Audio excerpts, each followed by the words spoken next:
Study for self channel में आपका स्वागत है।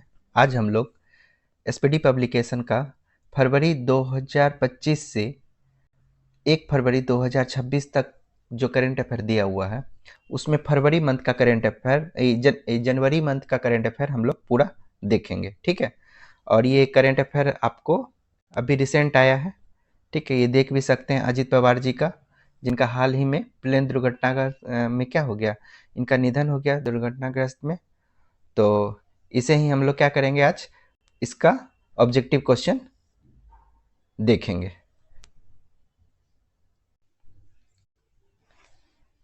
पहला क्वेश्चन है, विंग्स ऑफ इंडिया 2026 का आयोजन किस राज्य में किया गया? तो ये जो है आपको आंसर क्या हो जाता है, तेलंगाना राज्य। ये विंग्स ऑफ इंडिया 2026 एशिया का सबसे बड़ा नागरिक उड्डयन कार्यक्रम था। इसका आयोजन 28 से 31 जनवरी 2026 तक हैदराबाद तेलंगाना के बेगमपेट हवाई अड्डे पर किया गया। 2 नंबर पे आते हैं हम लोग। 77वां गणतंत्र दिवस 2026 का थीम के साथ मनाया गया। तो ये क्या है, आपको ए नंबर हो जाता है, वंदे मातरम के 150 वर्ष।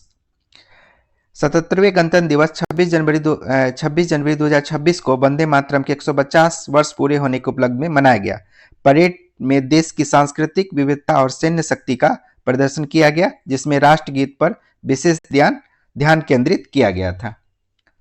3 नंबर पे आते हैं हम लोग। कला के क्षेत्र में किसे मरणोपरांत पद्म विभूषण 2026 से सम्मानित किया गया? तो कौन है? धर्मेंद्र सिंह देवल। धर्मेंद्र सिंह देवल इसके आंसर हो जाएंगे। और ये देखिए आप,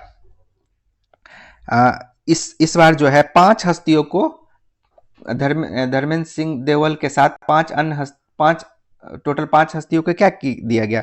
पद्म विभूषण से सम्मानित किया गया। और ये जो है आपको पद्म पुरस्कारों में दिवंगत अभिनेता धर्मेंद्र सिंह देवल को कला के क्षेत्र में उनके उत्कृष्ट योगदान के लिए मरणोपरांत भारत के दूसरे सर्वोच्च नागरिक सम्मान पद्म विभूषण से क्या किया गया? उन्हें सम्मानित किया गया। 4 नंबर, रेलवे ने अपना पहला ह्यूमनॉइड रोबोट ASC अर्जुन कहां तैनात किया है? तो ये आपको कहां हो जाता है? विशाखापत्तनम में। कहां पे? विशाखापत्तनम में इसे तैनात किया गया है। क्या ये एक स्वदेशी रूप से विकसित रोबोट सुरक्षा निगरानी जैसे फेस रिकॉग्निशन सिस्टम, भीड़ निगरानी और यात्रियों के हिंदी, अंग्रेजी और तेलुगु में घोषणाएं करने में, RPF कर्मियों की सहायता करने में, ये सब में क्या करेगा? ये ASC अर्जुन मदद करेगा, ठीक है। 5 नंबर पे आइए। आईसीसी ने T20 विश्व कप 2026 में बांग्लादेश के स्थान पर किस देश को शामिल किया है? तो पता ही होगा, अभी बांग्लादेश को हटा के किसे शामिल किया गया है? स्कॉटलैंड को शामिल किया गया है। और ये देखिए, बांग्लादेश क्रिकेट बोर्ड ने सुरक्षा की चिंताओं का हवाला देते हुए अपने मैच भारत से बाहर मतलब श्रीलंका में आयोजित कराने का मांग किया, जिसे आईसीसी ने क्या किया? अस्वीकार कर दिया। इसके बाद बांग्लादेश के टूर्नामेंट से हटने पर अगली सर्वोच्च रैंकिंग वाली टीम स्कॉटलैंड को ग्रुप सी में शामिल किया गया। 6 नंबर पे आते हैं हम लोग। 77वें गणतंत्र दिवस समारोह में अशोक चक्र से किसे सम्मानित किया गया? तो कौन है? शुभांशु शुक्ला को सम्मानित किया गया। जून 2025 में नासा के निजी अंतरिक्ष मिशन एक्जियम 4 के हिस्से के रूप में अंतरराष्ट्रीय अंतरिक्ष स्टेशन का दौरा करने वाले पहले भारतीय बन के इन्होंने इतिहास रचा है, ठीक है। अशोक चक्र जो आपको क्या है? ये शांति के समय में वीरता के लिए सर्वोच्च अशोक चक्र दिया जाता है। शांतिकालीन वीरता पुरस्कार अशोक चक्र, याद रखिएगा। अशोक चक्र कब होता है? शांतिकालीन वीरता पुरस्कार के लिए क्या दिया जाता है? अशोक चक्र दिया जाता है। 7 नंबर, माओवादियों के विरुद्ध ऑपरेशन मेगाबूर किस राज्य में आयोजित किया गया? तो ऑपरेशन मेगाबूर जो है आपको झारखंड राज्य में आयोजित किया गया। ऑपरेशन मेगाबूर झारखंड के पश्चिमी सिंहभूम जिले के घने सरांडा जंगलों में झारखंड पुलिस, CRPF और कोबरा इकाइयों द्वारा चलाया गया। ये एक बड़ा संयुक्त नक्सल विरोधी अभियान था। इस अभियान का उद्देश्य शीर्ष माओवादी नेतृत्व को बेअसर करना और क्षेत्र में माओवादी के अंतिम गढ़ों को खत्म करना था। 8 नंबर पे आते हैं हम लोग। 2026 गणतंत्र दिवस के परेड में यूरोपीय यूनियन दल का नेतृत्व किसने किया? तो ये क्या हो जाता है? कर्नल फ्रेडरिक साइमन स्प्रूइट के द्वारा किया गया। आंसर क्या हो जाएगा? ए हो जाएगा। ठीक है। 2026 के गणतंत्र दिवस के परेड में पहली बार यूरोपीय संघ के सैन्य दल ने क्या किया? भाग लिया।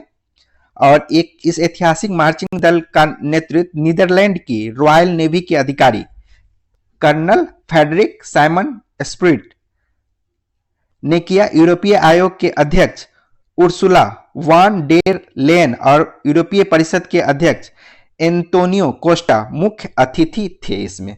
तो एक याद रखिएगा कि क्या था? यूरोपियन यूनियन का दल यहां आया था। यूरोपियन यूनियन का दल आया था 2026 के गणतंत्र दिवस परेड के लिए। और ये जो कर्नल जो थे ये कहां से संबंधित थे? ये नीदरलैंड के रॉयल नेवी के अधिकारी थे। नीदरलैंड रॉयल नेवी के क्या थे? ये अधिकारी थे। और इनके साथ साथ यूरोपीय आयोग के अध्यक्ष उर्सुला वान डेर लेन और यूरोपीय परिषद के अध्यक्ष एंटोनियो कोस्टा मुख्य अतिथि के रूप में यहाँ शामिल हुए थे। जैसे है ना, एंटोनियो कोस्टा मुख्य अतिथि के रूप में ये शामिल हुए थे।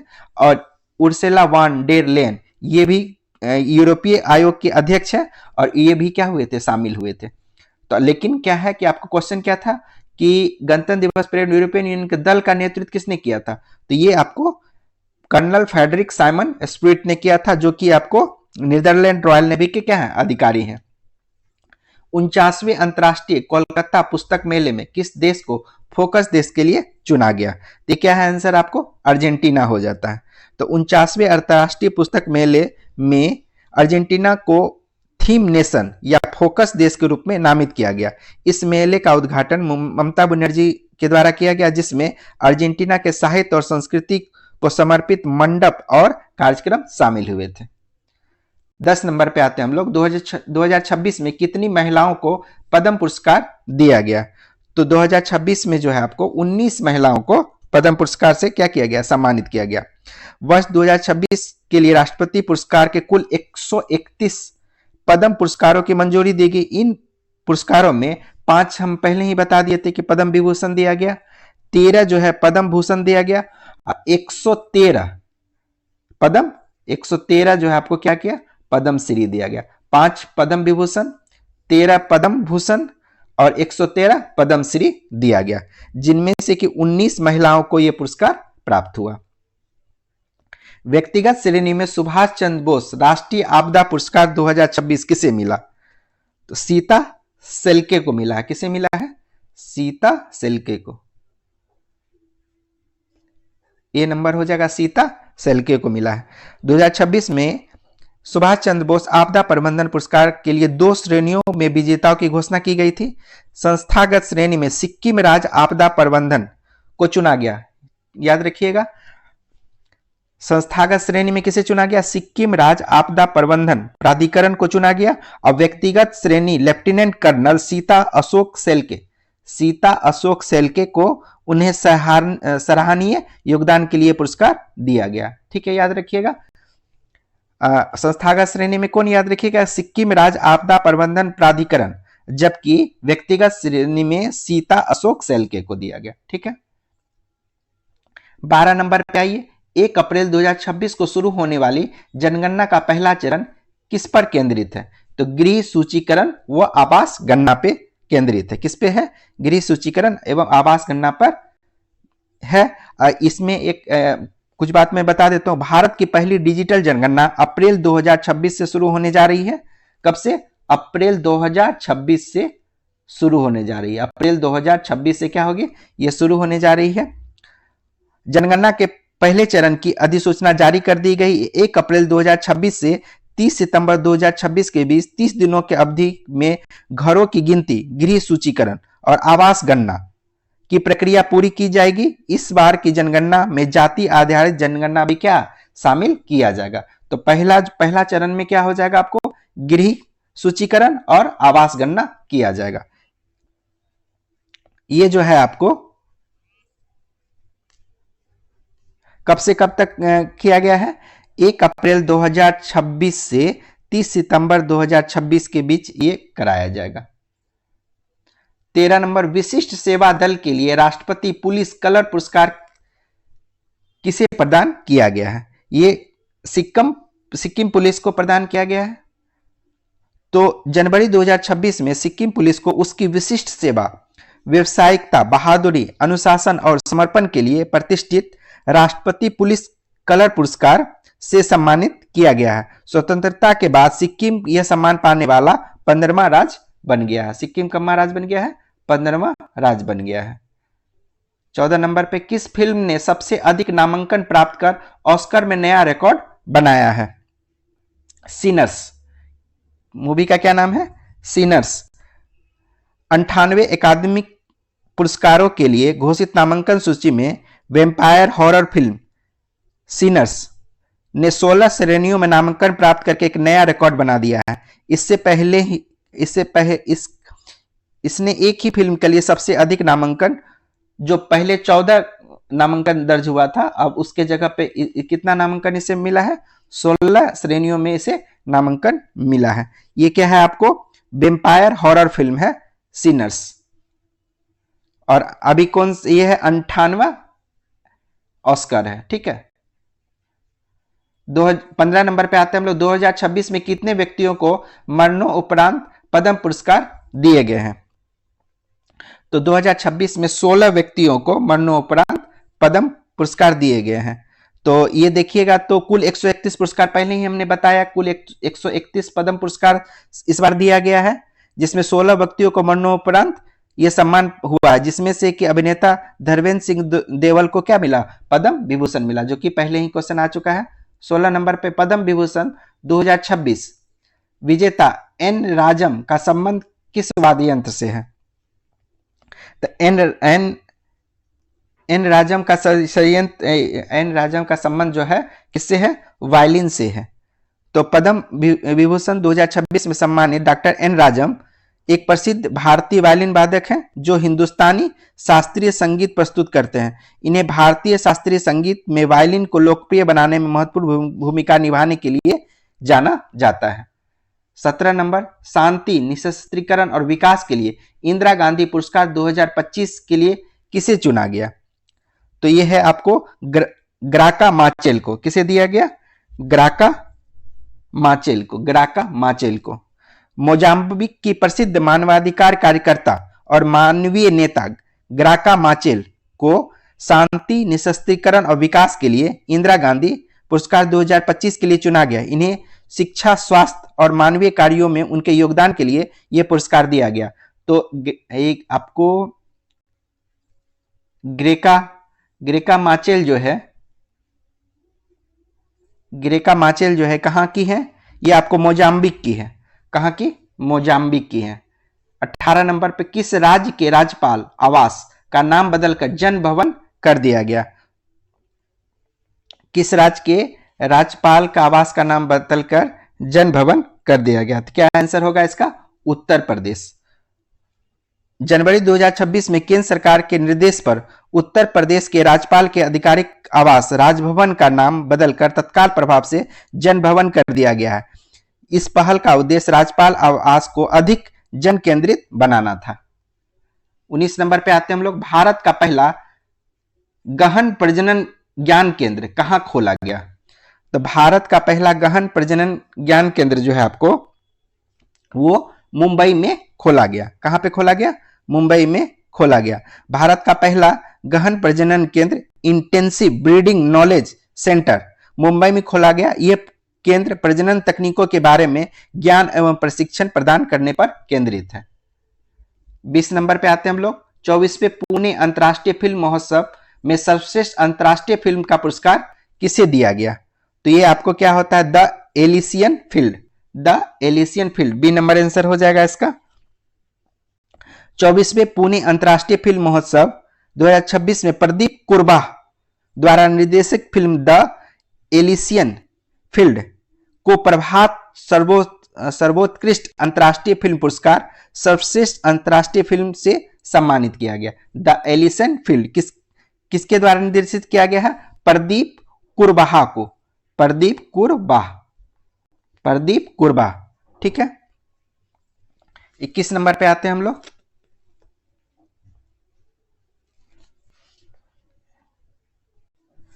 21 नंबर, किस राज्य में कुंभलगढ़ अभयारण्य के आसपास के क्षेत्र को संवेदनशील क्षेत्र घोषित किया गया है? तो क्या होगा इसका आंसर? राजस्थान को घोषित किया है।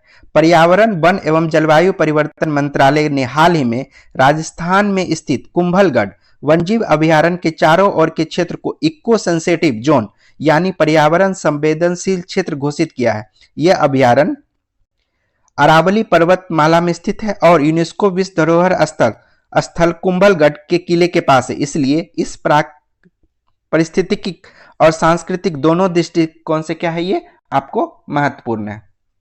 22 नंबर 46वें विश्व प्रबंधन कांग्रेस में उत्कृष्ट शासन नेतृत्व पुरस्कार से किसे सम्मानित किया गया है? तो 22 नंबर का आंसर जो होगा आपको धीरज शर्मा को सम्मानित किया गया है। भारतीय प्रबंधन संस्थान IIM रोहतक के निदेशक डॉक्टर धीरज शर्मा को 46वें विश्व प्रबंधन कांग्रेस में उत्कृष्ट शासन नेतृत्व पुरस्कार से सम्मानित किया है। यह पुरस्कार उन्हें शिक्षा और शासन के क्षेत्र में उनके महत्वपूर्ण योगदान के लिए दिया गया है। 23 नंबर पे आते हैं हम लोग। केंद्रीय कैबिनेट ने अटल पेंशन योजना को किस वित्तीय वर्ष तक बढ़ा दिया है? तो अटल पेंशन योजना को जो है 2030-31 तक के लिए क्या किया गया? बढ़ा दिया गया। प्रधानमंत्री की अध्यक्षता में केंद्रीय मंत्रिमंडल ने अटल पेंशन योजना को वित्त वर्ष 2030-31 तक जारी रखने और बढ़ावा देने को मंजूरी दी है। वर्ष 2015 में शुरू की गई इस योजना का उद्देश्य असंगठित क्षेत्र के श्रमिकों को 60 वर्ष की आयु के बाद न्यूनतम आय सुरक्षा प्रदान करना था। 24 नंबर पे आते हैं हम लोग। झारखंड के पूर्व मुख्यमंत्री शिबू सोरेन को मरणोपरांत कौन सा पुरस्कार मिला है? तो इन्हें पद्म भूषण से सम्मानित किया गया। किससे? पद्म भूषण से सम्मानित किया गया है। झारखंड के पूर्व मुख्यमंत्री और झारखंड मुक्ति मोर्चा के संस्थापक शिबू सोरेन को मरणोपरांत भारत के तीसरे सर्वोच्च नागरिक सम्मान पद्म भूषण से सम्मानित किया गया है। उन्हें लोक कल्याण के क्षेत्र में उनके उल्लेखनीय कार्य के लिए सम्मान दिया गया है। 25 नंबर, सागर मैत्री 5 अभ्यास में कौन सा भारतीय नौसेना जहाज भाग लिया है? तो इसमें क्या हो जाता? INS सागर ध्वनि। INS सागर ध्वनि, ये नंबर इसका आंसर हो जाएगा। INS सागर ध्वनि। रक्षा अनुसंधान विकास संगठन DRDO और भारतीय नौसेना के संयुक्त वैज्ञानिक सहयोग मिशन सागर मैत्री के 5वें संस्करण में भारतीय नौसेना जहाज INS सागर ध्वनि ने भाग लिया। यह मिशन समुद्री अनुसंधान और महासागर प्रौद्योगिकी के क्षेत्र में अंतर्राष्ट्रीय सहयोग को मजबूत करने पर केंद्रित है। 26 नंबर पे आते हैं हम लोग। भारत का पहला नेट जीरो ग्रीनफील्ड स्मार्ट शहर बनाने के लिए किस राज्य ने संयुक्त अरब अमीरात के साथ साझेदारी की है? क्या हो जाता है इसका आंसर? आपको तेलंगाना हो जाएगा। तेलंगाना राज्य ने भारत का पहला नेट जीरो ग्रीनफील्ड स्मार्ट शहर विकसित करने के लिए संयुक्त अरब अमीरात के साथ साझेदारी की है। इस महत्वाकांक्षी परियोजना पर विश्व आर्थिक मंच 2026 के दौरान हस्ताक्षर किए गए थे। 27 नंबर, 21 जनवरी 2026 को मेघालय, मणिपुर और किस राज्य ने अपना 54वां स्थापना दिवस मनाया है? तो मेघालय, मणिपुर के साथ किसने किया है? त्रिपुरा ने अपना स्थापना दिवस मनाया है। हर साल 21 जनवरी को त्रिपुरा, मणिपुर और मेघालय अपना स्थापना दिवस मनाते हैं। 2026 में इन तीनों पूर्वोत्तर राज्यों ने पूर्ण राज्य का दर्जा प्राप्त करने के लिए 54वीं वर्षगांठ बनाई, जो उन्हें पूर्वोत्तर क्षेत्र पुनर्गठन अधिनियम 1971 के तहत 1972 में इन्हें राज्य का दर्जा प्राप्त हुआ था।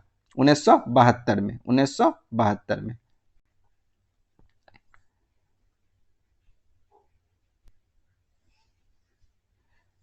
ठीक है। हाल ही में चर्चित बागुरुम्बा नृत्य का संबंध किस राज्य से है? तो बागुरुम्बा नृत्य का संबंध किस राज्य से है? तो ये आपको असम राज्य से है। किससे है? असम राज्य से है। बागुरुम्बा नृत्य का संबंध असम राज्य से है। यह असम के पूर्वोत्तर भारत में बोडो जनजाति का एक पारंपरिक लोक नृत्य है, जिसे अक्सर वसंत ऋतु के दौरान विशु त्योहार में मनाया जाता है। तो किसका है? बोडो जनजाति का बागुरुम्बा नृत्य है, और ये विशु त्योहार जो होता है असम में, उसमें ये नृत्य किया जाता है। 29 नंबर, वर्ष 2026 में भारत ने ईरान से अपने नागरिकों को निकालने के लिए कौन सा ऑपरेशन चलाया? तो क्या नाम है इसका? ऑपरेशन सिंधु। ऑपरेशन क्या है 29 नंबर का? यहां पे ऑपरेशन स्वदेश नहीं होगा, यहां सिंधु होगा, मिसप्रिंट हो सकता है यहाँ पे। तो ऑपरेशन सिंधु आंसर होता है इसका। जून 2025 में ईरान में तनावपूर्ण स्थिति के कारण भारत सरकार ने वहां फंसे हुए अपने नागरिकों को निकालने के लिए ऑपरेशन सिंदूर नामक एक बड़ा मिशन शुरू किया था। इस मिशन के तहत मेडिकल छात्रों सहित कई भारतीयों को हवाई और सड़क मार्ग से क्या किया गया? निकाला गया। 30 नंबर पे आते हैं हम लोग। भारतीय रेलवे के सर्वोच्च सेवा सम्मान अति विशिष्ट रेल सेवा पुरस्कार से किसे सम्मानित किया गया? तो ये आपको चंदना सिन्हा को सम्मानित किया गया। जनवरी 2026 में भारतीय रेलवे के सर्वोच्च सेना सम्मान अति विशिष्ट रेलवे पुरस्कार में पूर्वोत्तर सीमांत रेलवे के मुख्य जनसंपर्क अधिकारी चंदना सिन्हा को यह सम्मान मिला। यह पुरस्कार भारतीय रेल में उत्कृष्ट प्रदर्शन करने वाले कर्मचारी को दिया जाता। Chandana Sinha. Responsible nations index 2026 में भारत किस स्थान पे है? तो ये भारत का कमा स्थान है? 16वां स्थान है। तो ये किसके द्वारा जारी किया जाता है? तो भारत के द्वारा ही जारी किया जाता है। तो रिस्पॉन्सिबल नेशन इंडेक्स 2026 में भारत 154 देशों में 16वें स्थान पे है। भारत ने स्वास्थ्य सेवा पहुंच, सामाजिक इक्विटी और पर्यावरणीय पहलों के प्रगति के कारण यह रैंक हासिल किया है। और अमेरिका को इसमें 66वां और चीन को 68वें स्थान पे रखा गया है। तो चीन और अमेरिका से भारत क्या है? आगे है, क्योंकि भारत का जो है इसमें पर्यावरणीय पहल जो है वो ज्यादा अच्छा है, सामाजिक इक्विटी ज्यादा अच्छा है, स्वास्थ्य सेवा पहुंच ज्यादा अच्छा है, इसलिए इसे यहां पे रखा गया है। ठीक है।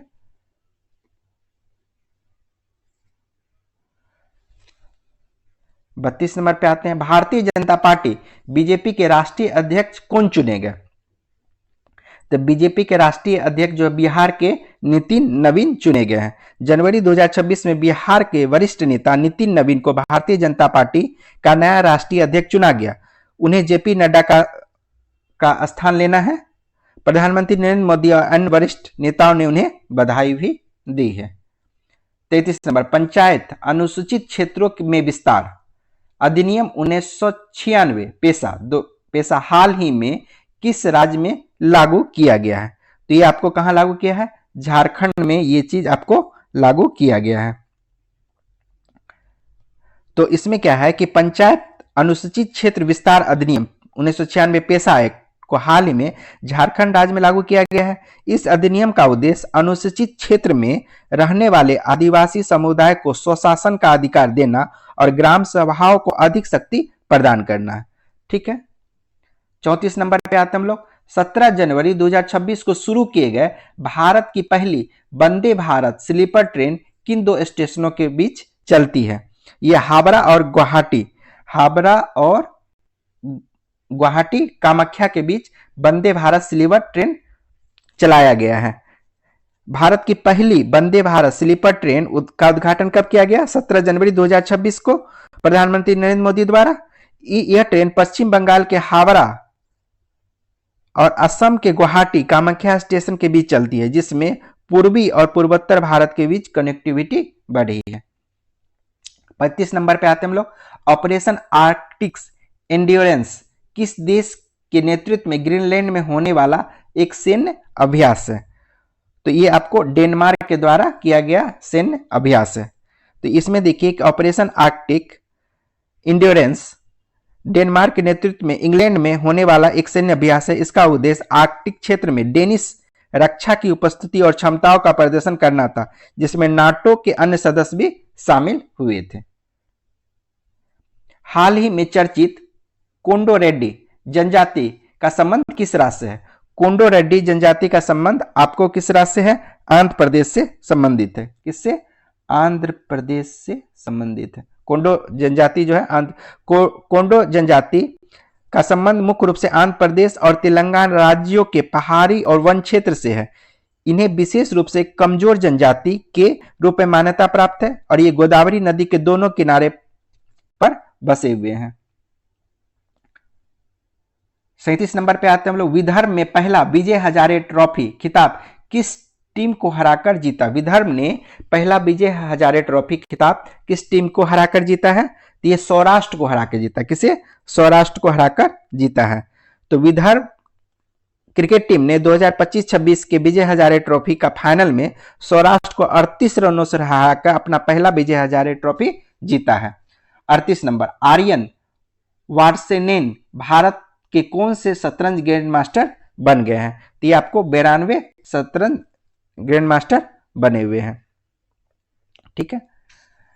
39 नंबर। भारत के 77वें गणतंत्र दिवस के समारोह में मुख्य अतिथि के रूप में कौन से 2 यूरोपीय संघ के नेता शामिल हुए? तो पहले भी हम लोग इस पर चर्चा कर चुके हैं। क्या होगा इसका? एंटोनियो कोस्टा और उर्सुला वॉन डेर लेन। तो ये जो है आपको दो यूरोपीय परिषद के अध्यक्ष कौन है? Antonio Costa. एंटोनियो कोस्टा जो है यूरोपीय परिषद के क्या है? अध्यक्ष है। एंटोनियो कोस्टा कौन हो गया? यूरोपीय परिषद के अध्यक्ष है। जबकि यूरोपीय आयोग के अध्यक्ष जो है वो कौन है? Ursula von der Leyen. ये आप याद रखिएगा, एंटोनियो कोस्टा और उर्सुला वॉन डेर लेन। 40 नंबर। एशिया मैन्युफैक्चरिंग इंडेक्स 2026 में भारत को किस स्थान पर रखा गया है?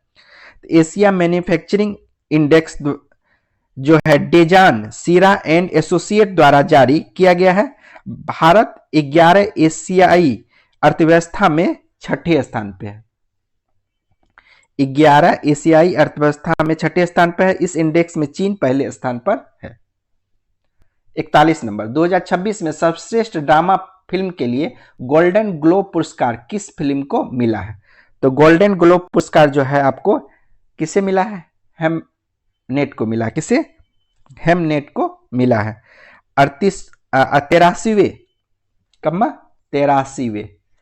83वें गोल्डन ग्लोब अवार्ड 2026 में फिल्म हेमनेट को सर्वश्रेष्ठ मोशन पिक्चर ड्रामा का पुरस्कार मिला है। 42। नई दिल्ली में आयोजित 53वें विश्व पुस्तक मेला 2026 का आधिकारिक विषय क्या था? तो यह है भारतीय सैन्य इतिहास, शौर्य और ज्ञान। भारतीय सैन्य इतिहास, शौर्य और ज्ञान @75। नई दिल्ली में भारत मंडपम में आयोजित 53वें विश्व पुस्तक मेला 2026 का आधिकारिक विषय भारतीय सैन्य इतिहास, शौर्य और ज्ञान @75 था। इस मेले का उद्घाटन शिक्षा मंत्री धर्मेंद्र प्रधान ने किया था। ठीक है। राष्ट्रीय बांध सुरक्षा प्राधिकरण ने किस नदी पर स्थित बारगी बांध में सुरक्षा की खामियों को उजागर किया है? तो क्या हो जाता है इसका आंसर? नर्मदा।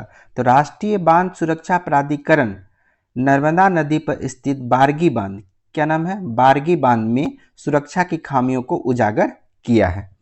तो राष्ट्रीय बांध सुरक्षा प्राधिकरण ने मध्य प्रदेश के जबलपुर जिले में नर्मदा पर बने बारगी बांध की सुरक्षा में गंभीर खामियों को उजागर किया है।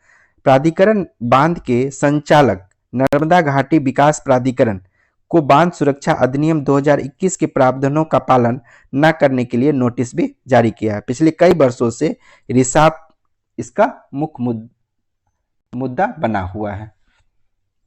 कहां पे है ये? आपको जबलपुर जिले में।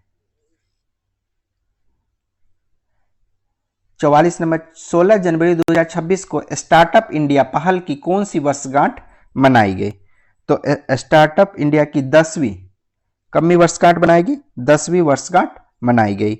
16 जनवरी 2026 को भारत ने स्टार्टअप इंडिया के 1 दशक 10 वर्ष पूरे होने पर जश्न मनाया। इस अवसर पर प्रधानमंत्री नरेंद्र मोदी ने नई दिल्ली में एक कार्यक्रम को संबोधित किया। कहा कि इस पहल ने भारत को दुनिया के तीसरे सबसे बड़े स्टार्टअप इकोसिस्टम के रूप में स्थापित किया। 45 नंबर। भारत की पहली सोलर पावर एटीएम वैन किसने लॉन्च किया है? एटीएम वैन किसने लॉन्च किया है? तो ये हो जाता है आपको त्रिपुरा ग्रामीण बैंक ने, त्रिपुरा ग्रामीण बैंक ने इसे लॉन्च किया है। तो त्रिपुरा ग्रामीण बैंक ने भारत की पहली पूर्णतः सौर ऊर्जा संचालित मोबाइल एटीएम वैन लॉन्च करके ऐतिहासिक पहल की है। नाबार्ड के सहयोग से शुरू की गई यह पहल ग्रामीण और दूर दराज के बिजली की कमी वाले क्षेत्र में निर्बाध बैंकिंग सुविधा सुनिश्चित करेगी। 46 नंबर, भारत के पहले संप्रभु एआई पार्क की स्थापना किस राज्य में की जाएगी? तो कहां पे की जाएगी? आपको तमिलनाडु राज्य में की जाएगी। कहां पे? तमिलनाडु राज्य में ये की जाएगी। आपको भारत का पहला पूरी तरह से एआई संप्रभु एआई पार्क तमिलनाडु राज्य में स्थापित किया जाएगा। इस परियोजना के लिए तमिलनाडु सरकार ने सर्वम, क्या है? सर्वम एआई के साथ साझेदारी की है और इसमें 10,000 करोड़ रुपए की शुरुआती निवेश भी किया जाएगा। हाल ही में नृत्य कला निधि पुरस्कार से किसे सम्मानित किया है? तो नृत्य कला निधि से उर्मिला सत्यनारायण को सम्मानित किया गया है। ठीक है, यह पुरस्कार म्यूजिक एकेडमी के 2026 वार्षिक नृत्य महोत्सव के उद्घाटन के दिन प्रदान किया गया। 48 नंबर, तीसरी पीढ़ी के fire and forget main support anti tank guided missile का सफल प्रशिक्षण किस राज्य में किया गया? तो ये हो जाता है आपको महाराष्ट्र में। क्या आंसर हो जाता है इसका? महाराष्ट्र राज्य में किया गया। रक्षा अनुसंधान संगठन डीआरडीओ ने स्वदेशी रूप से विकसित तीसरी पीढ़ी के fire and forget man portable anti tank guided missile MPATGM, क्या होता है इसको? एमपेट-जीएम। ठीक है, मतलब man portable anti tank guided missile, man portable anti tank guided missile का सफल उड़ान प्रशिक्षण महाराष्ट्र के अहिल्यानगर स्थित केके रेंज में किया गया। इस मिसाइल मिसाइल शीर्ष हमले की क्षमता रखती है और इसमें स्वदेशी इमेजिंग, इंफ्रारेड, होमिंग सीकर जैसी अत्याधुनिक तकनीक का भी इस्तेमाल किया गया है। 49 नंबर, समुराई मार्शल आर्ट सम्मान पाने वाले पहले भारतीय बन गए हैं। तो समुराई मार्शल आर्ट सम्मान पाने वाले पहले भारतीय कौन बन गए हैं? तो ये कौन हो जाता है आपको? पवन कल्याण। तो इसमें देख लीजिए, आंध्र प्रदेश के उप मुख्यमंत्री और अभिनेता पवन कल्याण प्राचीन जापानी समुराई तलवारबाजी परंपरा केंजुत्सु में औपचारिक रूप से शामिल होने वाले पहले भारतीय बन गए हैं। यह एक दुर्लभ सम्मान है जो आमतौर पर केवल जापानी अभ्यासकर्ताओं के लिए ही आरक्षित होता है। ये तलवारबाजी पर ये जो है इसका क्या लिखता है? इसको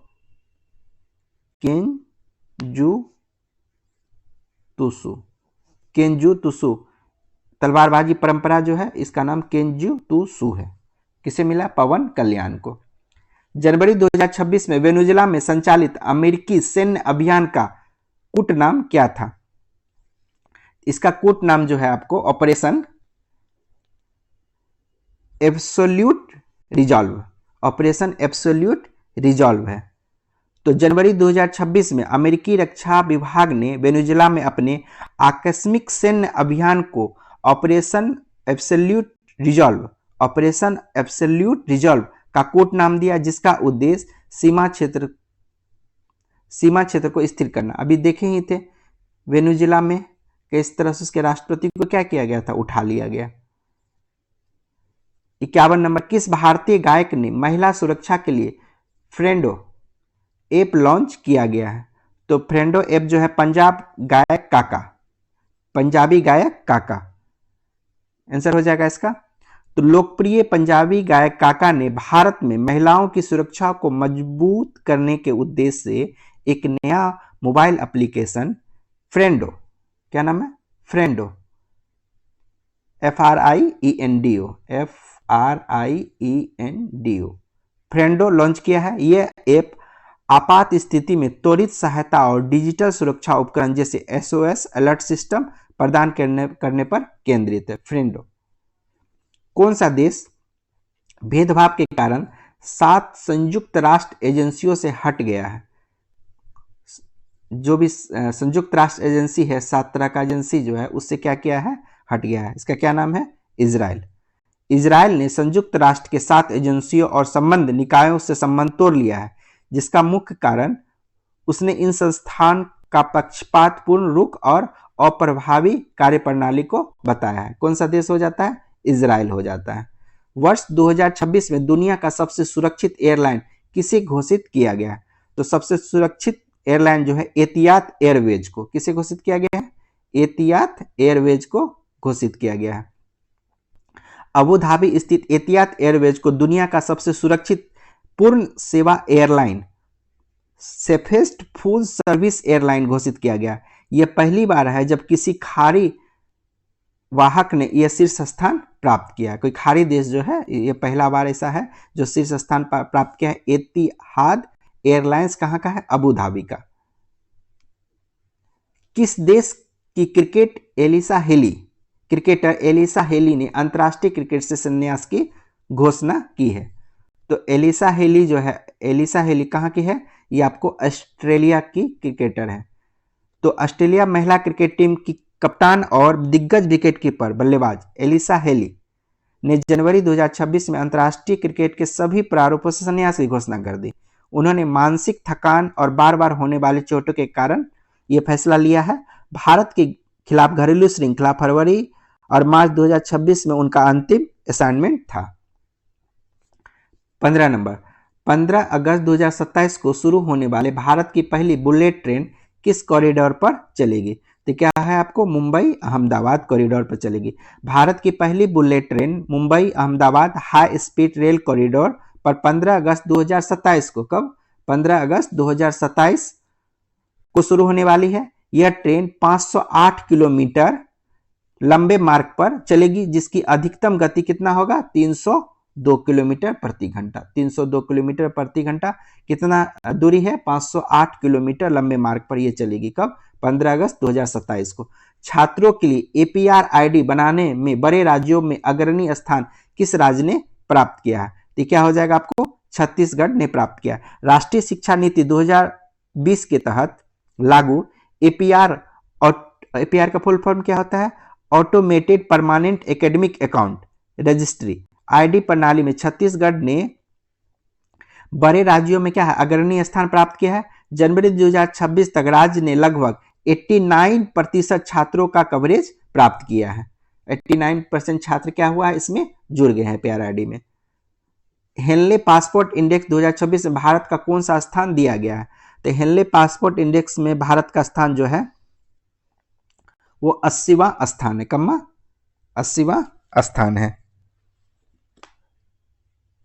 तो ये जो है जनवरी 2026 में जारी हेनले पासपोर्ट इंडेक्स 2026 में भारतीय पासपोर्ट 80वें स्थान पर रहा। पिछले वर्ष 2025 की तुलना में भारत के रैंक में सुधार हुआ, जिससे भारतीय पासपोर्ट धारकों को 55 देशों में वीजा मुक्त प्रवेश की अनुमति मिली। कितना? 55 देश में क्या है? बिना वीजा का भी आप क्या कर सकते हैं? जा सकते हैं। ठीक है। 58 नंबर, सिद्धिरमैया किस राज्य में सबसे लंबे कार्यकाल वाले मुख्यमंत्री बन गए? सिद्धिरमैया कहाँ के मुख्यमंत्री हैं? कर्नाटक राज्य के हैं। तो कर्नाटक में मौजूदा मुख्यमंत्री सिद्धिरमैया जनवरी 2026 में भारत के इतिहास में सबसे लंबे कार्यकाल वाले मुख्यमंत्री बने। उन्होंने पूर्व मुख्यमंत्री डी देवरा के 7 साल 238 दिन के पुराने रिकॉर्ड को तोड़ दिया है। तो कर्नाटक में सबसे लंबा समय तक मुख्यमंत्री कौन हो गए हैं? सिद्धिरमैया हो गए हैं। कामसुंदरी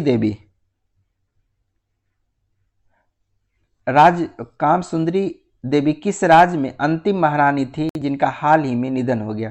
कामसुंदरी देवी किस राज्य की अंतिम महारानी थी? तो कामसुंदरी जो है आपको ये दरभंगा की महारानी थी, जिनका हाल ही में क्या हुआ? निधन हो गया है। तो कामसुंदरी देवी अविभाजित बिहार के मिथिला क्षेत्र में ऐतिहासिक दरभंगा रियासत की अंतिम महारानी थी। उनका जनवरी 2026 में 94 वर्ष की आयु में निधन हो गया। भारत चीन युद्ध के दौरान 600 किलो सोना दान करने के उनके राष्ट्र सेवा के कार्य को आज भी याद किया जाता है। कितना किलो? 600 किलो सोना दान की थी। कब? भारत चीन युद्ध के दौरान। जुबेर जालिसी ने किस फिल्म के लिए दुनिया का सबसे बड़ा एआई फिल्म पुरस्कार जीता है? तो क्या है इसका फिल्म का नाम? लिली।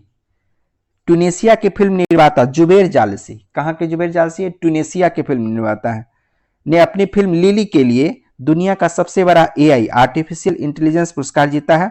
उन्हें दुबई में आयोजित 1 बिलियन फॉलोअर्स समिट 2026 के दौरान यह पुरस्कार मिला। इसमें $1 मिलियन की इनाम राशि शामिल थी। लिली जुबेर जालसी के द्वारा किया गया। कहां के हैं? ट्यूनीशिया के हैं। भारतीय सेना ने अपनी लॉजिस्टिक इकोसिस्टम को मॉडर्न और बेहतर बनाने के लिए कौन सा प्लेटफॉर्म लॉन्च किया है? तो इसका क्या नाम है? DIME, DIME, deport integration management edition. Deport integration management edition, DIME. भारतीय सेना ने अपने लॉजिस्टिक प्रबंधन को आधुनिक और सुव्यवस्थित करने के लिए एक नया अखिल भारतीय सेना डिजिटल प्लेटफॉर्म डिम का लॉन्च किया। यह प्लेटफॉर्म लॉजिस्टिक चक्र में छोटा करता है और कागजी कार्रवाई को कम करता है और परिसंपत्तियों की वास्तविक समय दृश्यता को प्रदान करता है। तो डिम याद रखिएगा। हट्टी जनजाति द्वारा बोडो त्योहार किस राज्य में बनाया गया? तो बोडो त्योहार जो है कहां पे मनाया गया? तो हिमाचल प्रदेश में, हट्टी जनजाति के द्वारा। तो बोडो त्योहार देवभूमि हिमाचल प्रदेश के सिरमौर जिले के ट्रांसगिरी क्षेत्र में हट्टी जनजाति द्वारा मनाया जाने वाला एक पारंपरिक त्योहार है। यह आमतौर पर मकर संक्रांति के बाद शुरू होता है। कब शुरू होता है बोडो त्योहार? मकर संक्रांति के बाद शुरू होता है। कहां? हिमाचल प्रदेश में। खेलो इंडिया बीच गेम्स 2026 में पहला स्थान किसे प्राप्त हुआ है? तो ये आपको किसे? कर्नाटक को प्राप्त हुआ है। किसे? कर्नाटक को प्राप्त हुआ है। तो दीप में कहां पे हुआ था ये खेलो इंडिया बीच गेम? दीप में। दीप के घोघला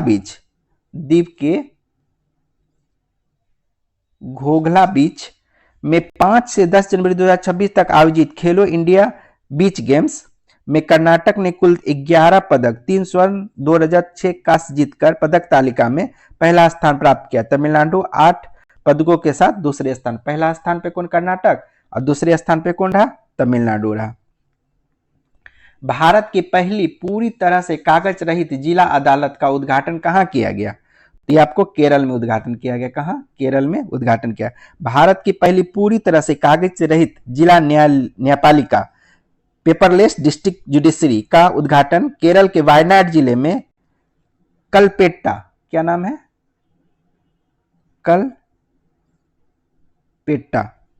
में किया गया। भारत के मुख्य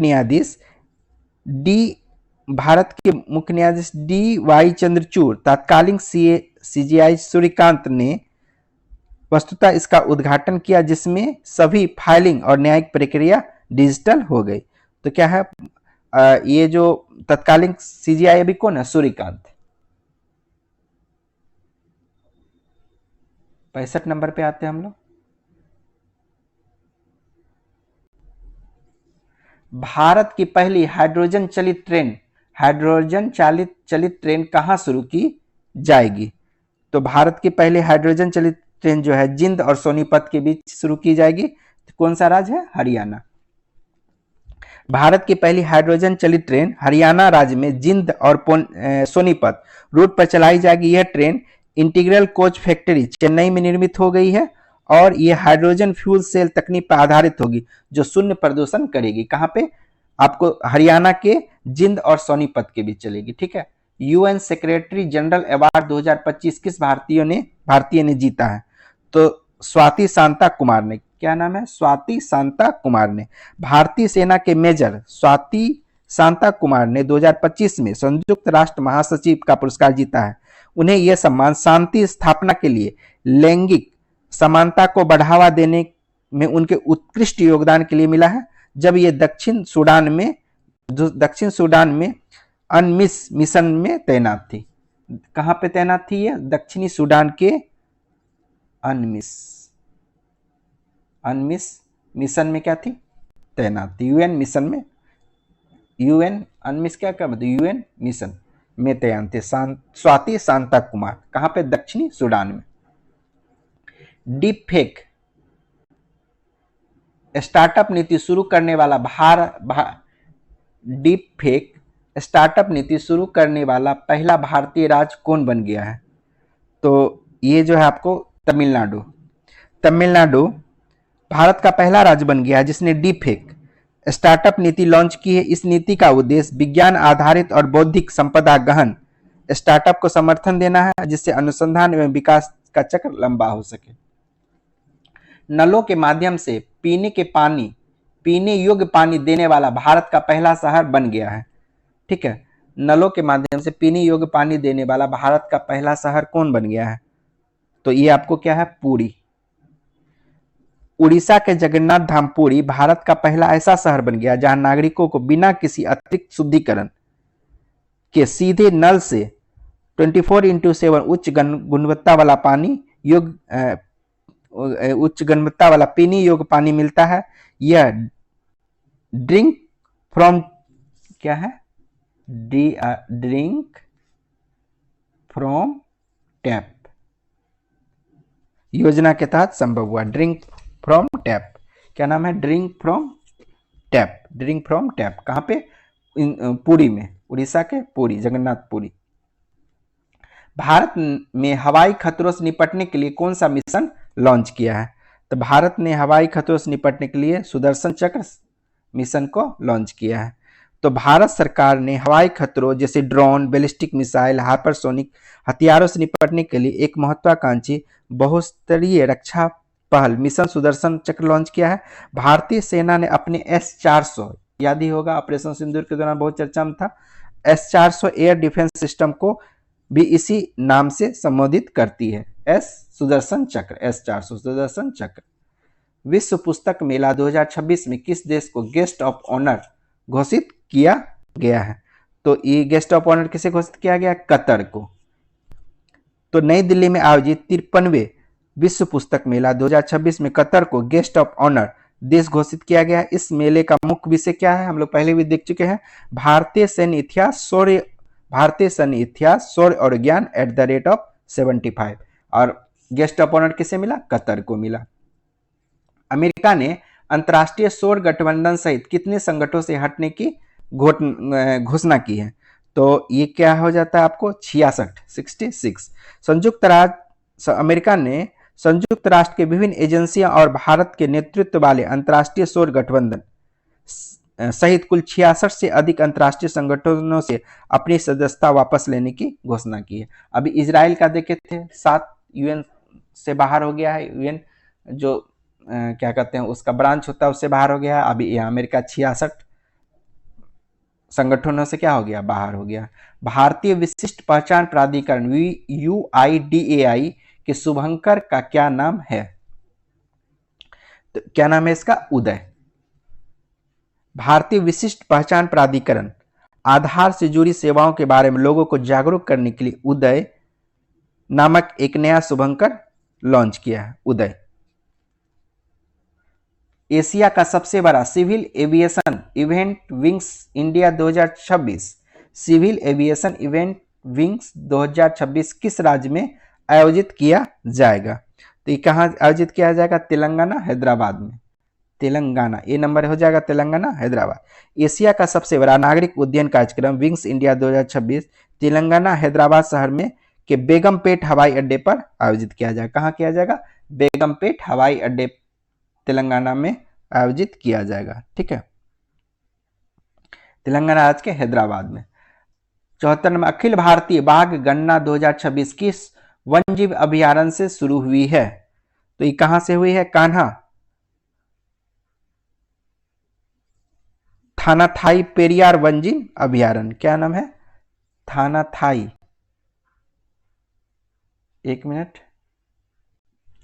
तो वन्यजीव अभयारण्य कहां से है? थानाथाई पेरियार से। तो एक्चुअली में क्या है कि अखिल भारतीय बाघ गणना 2026 का पहला चरण आधिकारिक तौर पर तमिलनाडु के थंथाई पेरियार वन्यजीव अभयारण्य कहाँ पे है? थंथाई आपको तमिलनाडु में, तमिलनाडु के थंथाई पेरियार वन्यजीव अभयारण्य। और कार्बेट जिम कार्बेट जो होता है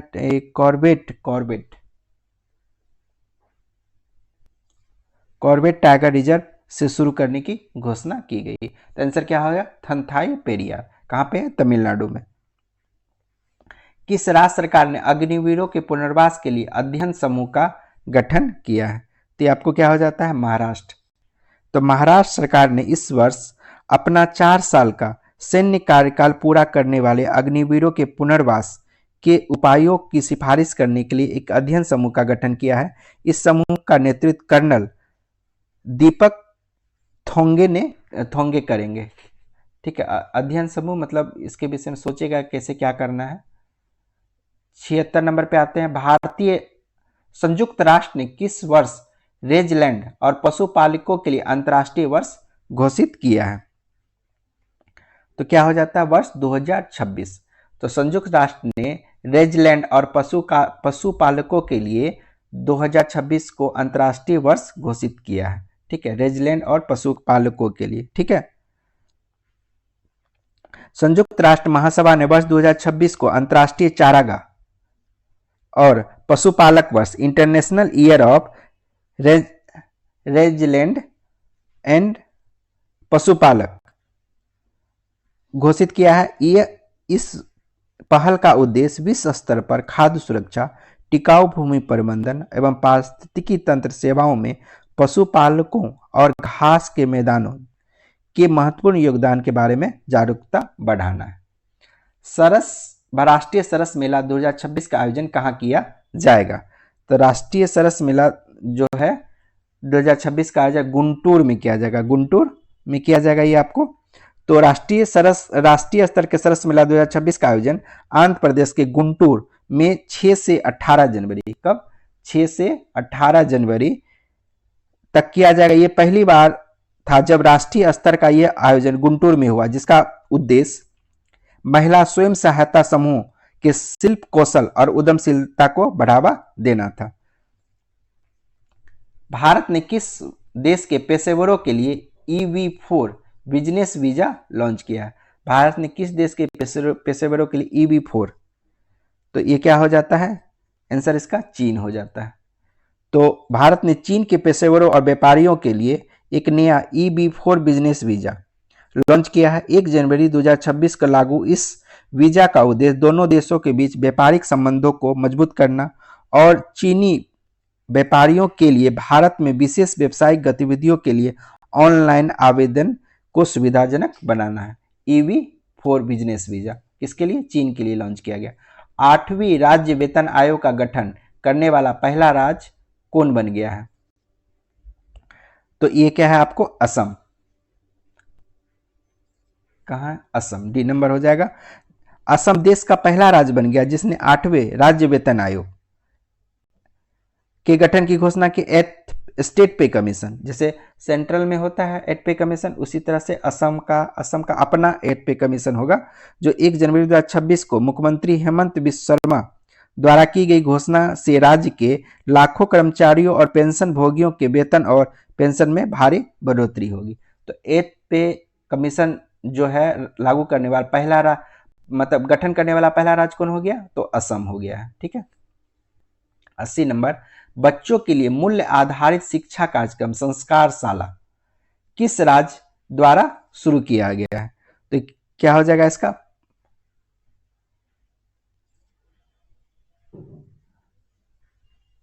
असम हो जाएगा। कहां है आंसर? 80 का असम।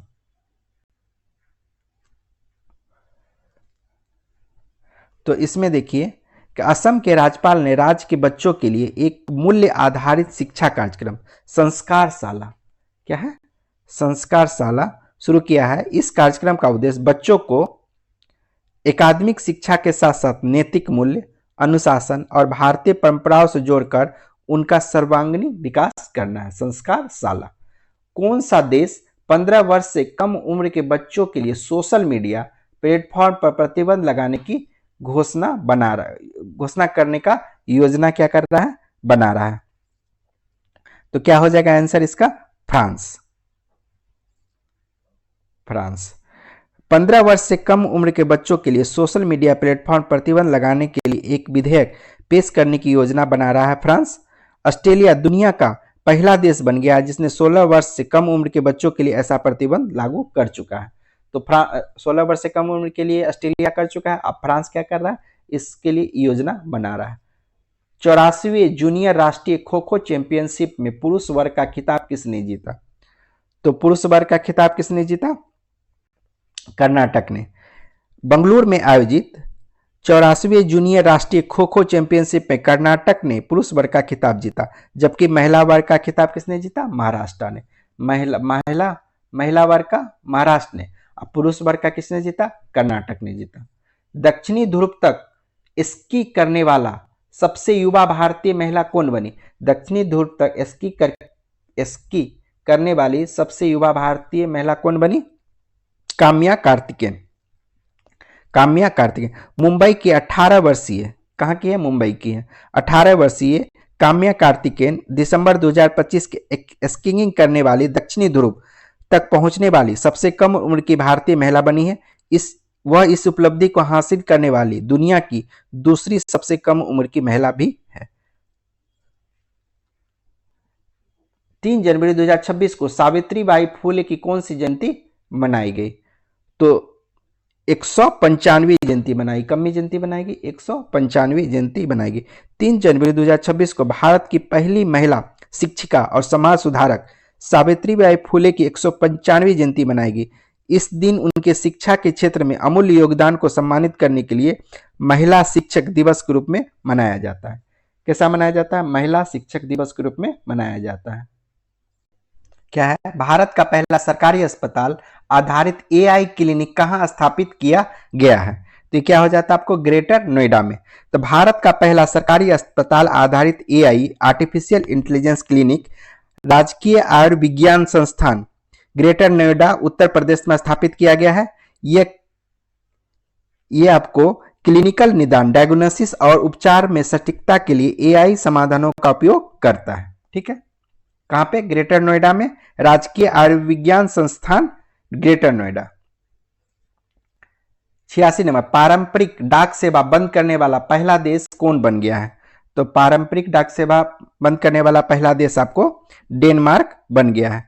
तो पारंपरिक पत्र वितरण सेवा को पूरी तरह से बंद करने वाला दुनिया का पहला देश डेनमार्क बन गया है। देश की सरकारी सेवा पोस्ट नोड ने 30 सितंबर 2025 को अपनी लगभग 400 साल पुरानी वितरण परंपरा को क्या कर दिया? समाप्त कर दिया। भोरमदेव कॉरिडोर प्रोजेक्ट किस राज्य में लॉन्च किया गया है? भोरमदेव कॉरिडोर किस राज्य में लॉन्च किया गया है? कहां हो जाएगा ये? छत्तीसगढ़ में। कहां पे? छत्तीसगढ़ में लॉन्च किया गया है। क्या हो जाएगा? छत्तीसगढ़। तो भोरमदेव कॉरिडोर प्रोजेक्ट छत्तीसगढ़ के कबीरधाम जिले में लॉन्च किया गया है। 146 करोड़ की इस परियोजना का उद्देश्य भोरमदेव मंदिर समूह, जिसे अक्सर छत्तीसगढ़ का खजुराहो कहा जाता है, को एक अंतर्राष्ट्रीय पर्यटन केंद्र के रूप में विकसित करना है। तो भोरमदेव कॉरिडोर प्रोजेक्ट कहां पे है? छत्तीसगढ़ में। ठीक है, तो भोरमदेव मंदिर का एक समूह है। ठीक है। 21वें टाटा मुंबई मैराथन 2025 के लिए इंटरनेशनल इवेंट एम्बेसडर कौन बने हैं? तो क्या हो जाएगा? आंद्रे डी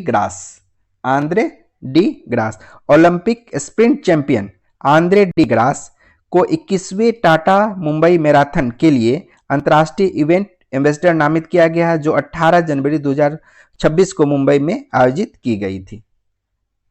स्टील और एल्युमिनियम पर दुनिया का पहला कार्बन टैक्स किसने लागू किया? स्टील और एल्युमिनियम पर दुनिया का पहला कार्बन टैक्स किसने लागू किया है? तो ये आपको यूरोपियन यूनियन ने लागू किया है। तो 1 जनवरी 2026 से कार्बन बॉर्डर एडजस्टमेंट मैकेनिज्म, ये सीबाम जो है कार्बन, ठीक है, कार्बन, सी से कार्बन हो गया, बी से क्या हो गया? बॉर्डर एडजस्टमेंट, ए से एडजस्टमेंट, एम से mechanism. Carbon border adjustment mechanism के तहत दुनिया का पहला कार्बन टैक्स लागू लागू किया है किसने? तो यूरोपियन यूनियन ने। यह कर उन आयातित वस्तुओं पर लगाया गया है जिनके निर्माण में महत्वपूर्ण कार्बन उत्सर्जन होता है, जैसे स्टील और अल्युमिनियम। 90 नंबर, 1 जनवरी 2026 को यूरो मुद्रा को स्वीकार करने वाला 21वां देश कौन सा बन गया है? तो यूरो मुद्रा को स्वीकार करने वाला 21वां देश कौन सा बन गया? बुल्गारिया। बुल्गारिया। 1 जनवरी 2026 को बुल्गारिया आधिकारिक तौर पर यूरो जोन में शामिल हो गया और यूरो को अपनी आधिकारिक मुद्रा के रूप में अपनाने वाला वो 21वां देश बन गया है। अब देखिए, 1 जनवरी 2026 को डीआरडीओ का कौन सा स्थापना दिवस मनाया गया है? तो ये आपको 68वां स्थापना दिवस मनाया गया। रक्षा अनुसंधान एवं विकास संगठन, डीआरडीओ का फुल फॉर्म है, ने 1 जनवरी 2026 को 68वां स्थापना दिवस मनाया। रक्षा मंत्री राजनाथ सिंह इस अवसर पर डीआरडीओ मुख्यालय गए और संगठन की उपलब्धियों की क्या की? उन्होंने समीक्षा की। महिला T20 अंतर्राष्ट्रीय में सबसे अधिक विकेट लेने वाली खिलाड़ी कौन बनी है? महिला T20 अंतर्राष्ट्रीय में सबसे अधिक विकेट लेने वाली खिलाड़ी कौन बनी है? दीप्ति शर्मा। क्या नाम है इनका? दीप्ति शर्मा। भारत की ऑलराउंडर दीप्ति शर्मा महिला T20 अंतर्राष्ट्रीय क्रिकेट में सबसे अधिक विकेट लेने वाली गेंदबाज बन गई है। उन्होंने श्रीलंका के खिलाफ एक श्रृंखला के दौरान 152वां विकेट लेकर ऑस्ट्रेलिया के मेगन सट, किसका रिकॉर्ड तोड़ा है? मेगन सट का। मेगन सट के रिकॉर्ड को पीछे छोड़ दिया। मेगन सट के रिकॉर्ड को, ऑस्ट्रेलिया के मेगन सट के रिकॉर्ड को पीछे छोड़ा। एलआईसी ने ग्रामीण भारत में इंश्योरेंस की पहुंच बढ़ाने के लिए किसके साथ पार्टनरशिप किया है? सहज इंश्योरेंस सर्विस के साथ। किसके साथ? सहज इंश्योरेंस सर्विस के साथ। भारतीय जीवन बीमा निगम ने ग्रामीण और अर्ध शहरी भारत में बीमा को पहुंच मजबूत करने के लिए सहज इंश्योरेंस सर्विस प्राइवेट लिमिटेड के साथ एक रणनीतिक साझेदारी की घोषणा की है। डिजिटल संचार प्लेटफॉर्म ई स्वास्थ्य संवाद किस राज्य में लॉन्च किया गया है? तो डिजिटल स्वास्थ्य ई संवाद, इस स्वास्थ्य संवाद जो है आपको कहां शुरू किया गया है? राजस्थान में शुरू किया गया है। तो राजस्थान सरकार ने चिकित्सा शिक्षा क्षेत्र में शासन में सुधार के लिए ई स्वास्थ्य संवाद नामक एक डिजिटल संचार मंच लॉन्च किया है। यह मंच वीडियो कॉन्फ्रेंसिंग के माध्यम से सभी हितधारकों को जोड़ता है। क्या नाम है इसका? ई स्वास्थ्य संवाद। ई स्वास्थ्य संवाद कहां पे? राजस्थान में। चर्चित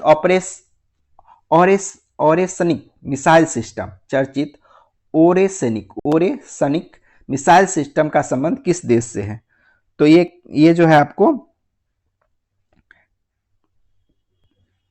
इसका संबंध किससे है? रूस से है। किससे? रूस से है। तो इसमें क्या है कि ऑपरेशन ओरेसनिक कैसे लिखा जाता है?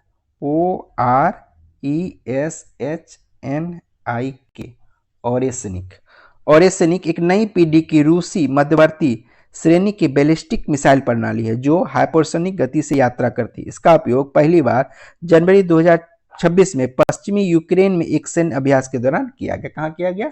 यूक्रेन में किया गया। ओरेसनिक मिसाइल सिस्टम हाइपरसोनिक मिसाइल है, मतलब बैलिस्टिक मिसाइल प्रणाली है। ये हाइपरसोनिक गति से यात्रा करता है। T20 अंतर्राष्ट्रीय क्रिकेट के एक मैच में सबसे ज्यादा विकेट लेने वाले गेंदबाज कौन बने हैं? तो क्या नाम है इनका? सोनम एसे। T20 अंतर्राष्ट्रीय मैच में सर्वश्रेष्ठ गेंदबाज आंकड़ा, सबसे ज्यादा विकेट लेने का रिकॉर्ड सोनम एसे के नाम है। क्या नाम है? सोनम एसे के नाम है।